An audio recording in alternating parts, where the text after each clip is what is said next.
Alright, let's try this again. I'm going to be going over my AC cleanse build. If at any time during the video, it's going to be kind of quick, so if you need to pause the video, check out whatever feats and stuff is there, so if you want to basically just copy and paste this, you can. I'm human, so I got 3 extra feat points for heroic, 1 point in cleanse. I have a no cleanse build as well, where I dropped the 1 point in cleanse, and I think I put it in Bountiful Fortune. I run the no cleanse if there's a Guardian Fighter DPS. The reason is, if you cleanse them, it takes away one of their damage buffs. Other than that, everything else is the same. That's pretty much it for the feats. For my boon selection, I went to feed into Assassin's Covenant as much as possible. So there's Assassin's Covenant. All my insignias are either dominance, where I couldn't get dominances, they're masteries. All of them are that, with the exception of Calvary's Warning. I have an evasion because there's no crescent for mastery or dominance. Mastery, obviously, for the recovery. My companion selection, you can pretty much get away with just about anything as a DC. So I took 2 pets for the little extra healing. Run the Owlbear Cub because I'm not even 80% crit strike chance. And then I got the Dire Wolf because the active bonus proc's pretty good. It's good for like preventing the snakes from charming and stuff like that. But there's a slew of companions you could run. Ideally, if you wanted to be like best in slot, you'd run the power companions. The active bonus power does affect your base power, therefore does become power share. Running the Tiger Summoned, obviously. I run 2 Krigs and a Heroic Neck +4.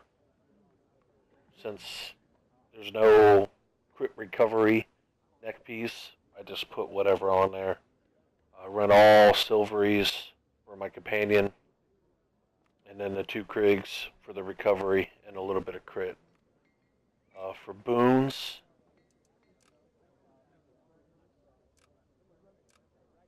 pretty much a gimme for the guild hall boons. It's my Sharandar selection. As you can see here, like the second one, I took the 400 deflect over the crit strike for the Assassin's Covenant.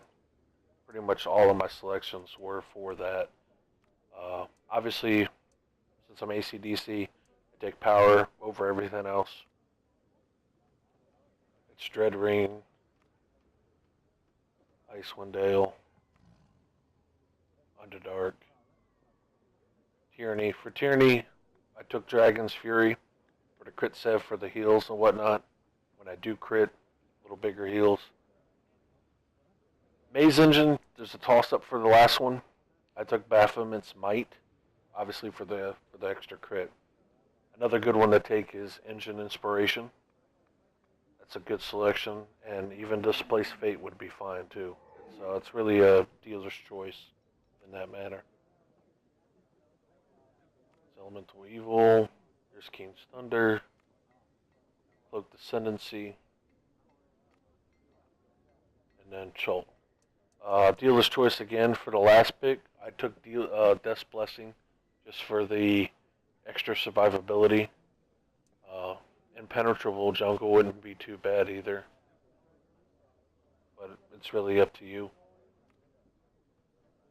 And then let's see here for powers. Obviously, Astral Shield, that's a gimme. Blessing of Battle, or well, like a lot of people like to call it Bob. If you got 2 DCs and you got a DO in your group, I like to run Forge Master as the AC just because it's a quicker animation. And then, of course, you want to run DG, Divine Glow. That always stays on. If you're really good, you would use Exaltation for your main DPS to give them even more damage buff. If you're not comfortable using that, then you can go with like a heal, like a healing word would be fine, or Bastion, because of the AP gain that you get with Bastion is pretty significant. If your group's really squishy and you're pugging, and they're still getting beat up even with heals, you could also throw down Astral Shield. That's still viable. My daily selection I took obviously is Anointed Army, and I took Divine Armor. The class feats that I take, you gotta take Hastening Light. There's no other option with that. You gotta take that. The next one's kind of like a dealer's choice. I still take Divine Fortune. Some other people though run Holy Fervor. It's really up to you. Whatever you do. I know that some of the guys that don't run Divine Fortune, they run Holy Fervor. They may or may not throw a Astral Seal in their rotation, which it's probably bad on me. But whenever I do my rotation, I usually always start off with Astral Seal. Even on trash models where it's not even really needed at end game. So that's the class feat is up to you what you want to take. For my character, you got some options. If you're trying to be as much power share as you can, this is basically going to be best in slot. There's a couple pieces that you could go with alternates with, just depending on your group comps and how fast you burn stuff down. So for the helmet, I still run the guys. The only other option would be the Rex, which after so many seconds or whatnot, the Rex does beat it out for power. The problem is, if you're in a fight for longer than a minute, you lose that. So I'd rather just stick with the guys and not have to worry about that. Of course, if you're in a really, really good burn group, and say you can do Orcus in less than a minute in T9, then the Rex may be the way to go for that. Chest piece, the new Mastercraft chest piece is best in slot. The equip when in combat with only one enemy, your power's increased by 1500. That does power share. So that's really good for the boss fights. That's a lot of power right there. Gloves, still running the primal. The percent that stacks up to 5 times for extra power. That does power share. For weapons, I took the Pioneer. Of course, Mastercraft, the new Mastercraft weapons would be best in slot, but I'm not spending the AD on them when these are free. So that's the reason I'm running the Pioneer. Or I took Astral Seal as the power for this. Obviously, you could do Bob, but I mean increasing your damage is worthless. So might as well go with extra healing. And then for my offhand, Hastening Light, that's a gimme, have to. I took Action Point. You can take whatever you need to supplement though. If you didn't need more action points, you could go with something else. But I try to min-max my stuff as much as I can with that. Boots, Depth Striders, the 1000 extra power when your action points filled does power share. And when you hit AA, it does include that extra 1000. So that's the reason I took Depth Striders. My artifact choices all specifically tried to feed Assassin's Covenant. So like Apocalypse Dagger, Deflection goes in Assassin's Covenant. Tomb of Ascendancy, that's really good for Assassin's Covenant. And then Symbol of Fire, it's got the defense for Assassin's Covenant. If you don't have these artifacts, you can run with like a traditional ACDC. I still got the old school artifacts like Sigil of the Hunter, Power Recovery. Still, that's fine. It's really good. Symbol of Air, Power Recovery. Tiamat's Orb of Magistry. That's got Power Recovery on it. That's fine too. It's really up to you. If you need more recovery, then probably stick with your traditional ACDC Power Recovery artifacts. I recently just went with the Charm of the Serpent as my up artifact. I was using the DC Sigil. I took it for the obvious reason for the the 16% increased damage on bosses and whatnot. It's really good. Helps the team burn down stuff even faster. You could still use the DC sigil. There's nothing wrong with that. You could even, I've seen some DCs run the Lantern, and I've even seen some AC/DCs run the Heart of the Black Dragon.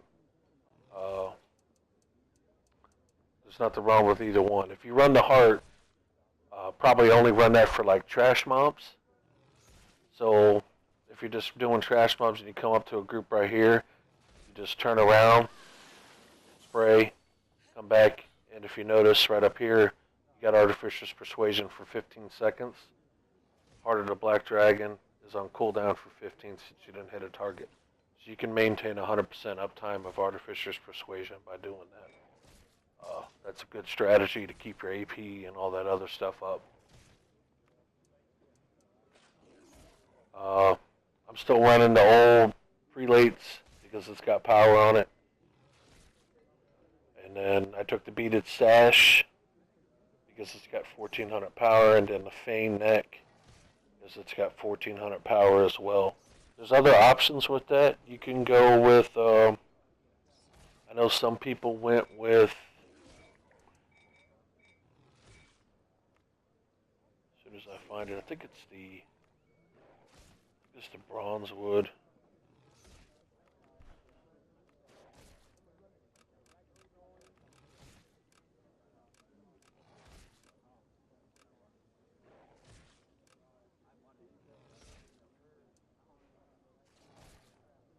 Some people went with the Lichstone defense. They ate the armor classes and really anything, but defense recovery, that'll feed your lifesteal. Doesn't have any power on it though.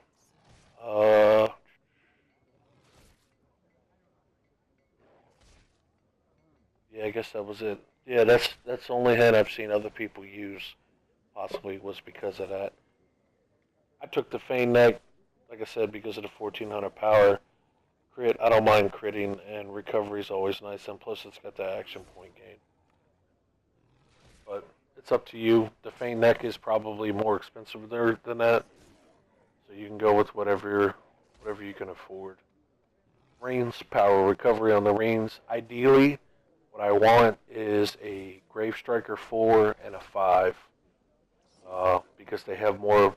They're going to have more power on them because of the equip bonus. The 4 is going to give you an extra 800 base power, and the 5 is going to give you an additional 1,000. So you're looking at an increase of 1,800 overall right there with just those two rings,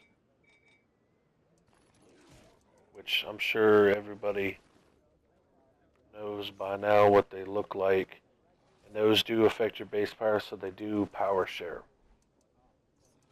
Yeah, there's a 4 right there. So it's a little less, like it's only 478 compared to 543, but you're going to get an additional 800. So you're looking at 1278 power right there, which is good. So you're going to lose recovery. That's the bad thing. You're going to lose recovery, but you're going to gain more power. So if I can get a Grave Striker 5, I'm going to have to play around. I'm probably going to have to increase my recovery, so I'll have to look at that stuff when I get there. For your armor and weapon enchantment, it's really up to you. I use Soulforge. I've been using Soulforge for a long time. I know some people like Negation, some people like Bark Shield. It's really up to you. All your offense slots have to be Radiance. If you're going to be AC/DC. Defense slot, it's going to be Black Ice is going to be your best in slot enchantment.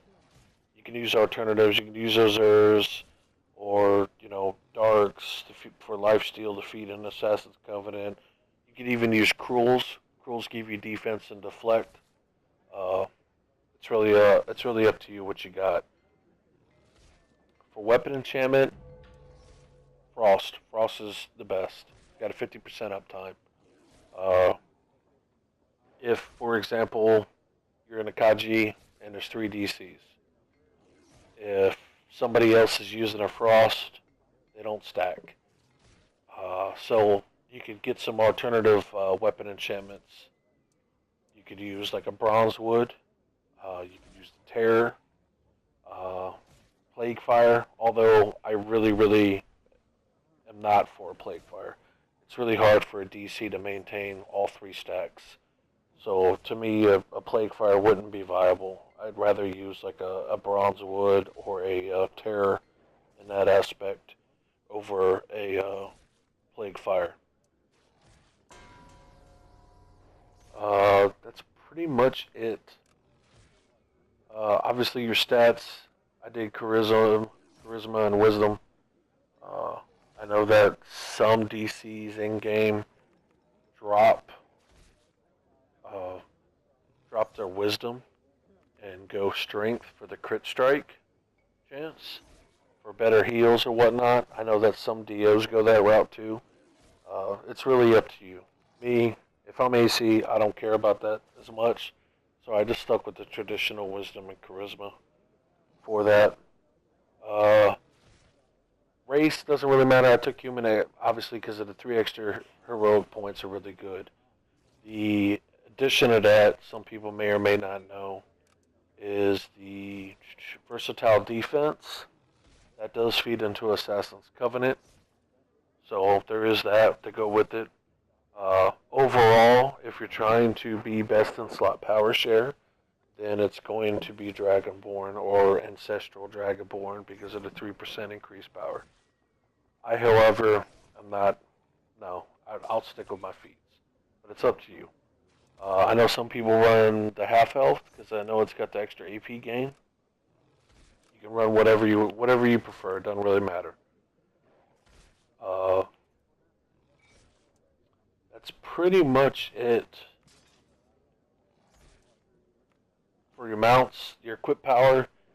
To me, the only real viable ones are either going to be 4K power or the AP gain. I have both, depending on the situation. I'll flip back and forth. For your combat power, it's either going to go with the Tyrannosaur, or you could even go with the Golden Lion. Either one would be fine, depending on the situation or whatnot. You can, having both is pretty good for versatility. That's pretty much it. If you can't get like a legendary leg snail, you could always go with the epic one. So you still get 15% AP gain. And of course, if you didn't need that, you could always go with 2K power. It's up to you. As you're leveling up as a DC.